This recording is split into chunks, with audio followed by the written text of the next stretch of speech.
సాధారణంగా ఉపన్యాసాల్లో కొన్ని పద్ధతులు ఉంటాయి. వ్యాస పద్ధతి అని, హనుమత్ పద్ధతి అని, నారద పద్ధతి అని, ఉపన్యాస పద్ధతి అని. వ్యాస పద్ధతి ఏమిటయ్యా అంటే మూలం తీసుకోవాలి, అర్థాన్ని చెప్పాలి.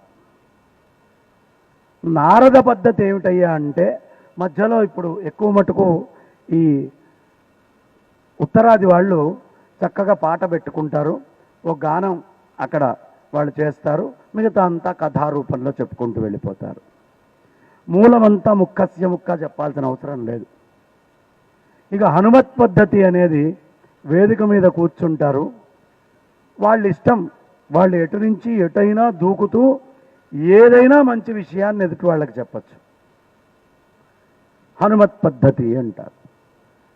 అది కాకుండా నిలుచోని యుద్ధానికి వెళ్ళేటప్పుడో కాస్త ఉత్సాహం ఎదుటి వాళ్ళల్లో కలగాలి అని అనుకున్నప్పుడో ఈ ఉత్సాహాన్ని కలిగించడం కోసం చెప్పేటటువంటిది ఉపన్యాస పద్ధతుల్లో ఇంకొకటి.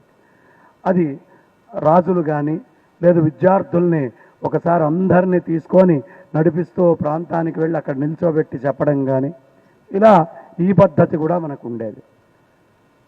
వ్యాస పద్ధతిలో చెప్పేవాళ్ళు చాలా తక్కువ మంది ఉన్నారండి.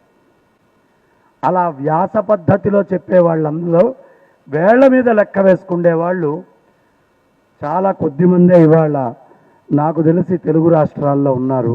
అందులో అగ్రగణ్యుల్లో మా గురువుగారు బ్రహ్మశ్రీ ముదిగొండ శంకర శర్మ గారిని వేసుకోవచ్చు.